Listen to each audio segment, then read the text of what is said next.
नमस्कार मंडळी, चला आज बनवूया मस्त असा उपवासाचा शिरा। हा शिरा खायला खूप छान लागतो। तुम्ही या आषाढी एकादशीला हा शिरा नक्की ट्राय करा।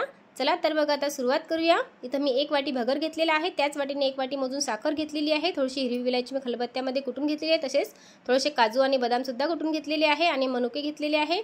आता भगर आपल्याला अगोदर मिक्सरला बारीक करून घ्यायचं आहे।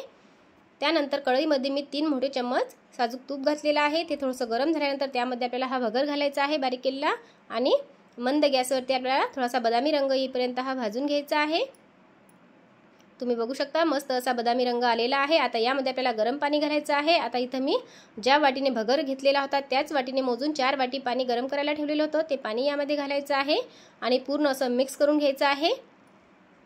आणि याची आपल्याला आता एक वाफ काढून घ्यायची आहे, म्हणजे झाकण ठेवून यावरती आपल्याला 2 ते 3 मिनिट वाफ काढून घ्यायची आहे। तुम्ही बघू शकता अगदी 2 ते 3 मिनिटांनंतर मस्त असा आपला शिरा हा फुललेला आहे। आता यामध्ये आपल्याला साखर घालायची आहे, ड्रायफ्रूट्स घालायचे आहे आणि हिरवी विलायची घालायची आहे। ड्रायफ्रूट्स इथं ऑप्शनल आहे, तुम्हाला आवडत असेल तर घाला, नाही घातले तरी देखील चालते। आणि आता हे पूर्ण असं मिक्स करून घ्यायचं आहे आणि तुम्ही बघू शकता खूप मस्त असा आपला शिरा तयार झालेला आहे। तुम्ही एकदा हा उपवासाला नक्की ट्राय करा आणि तुम्हाला जर माझी आजची रेसिपी आवडली तर एक लाईक नक्की करा। धन्यवाद।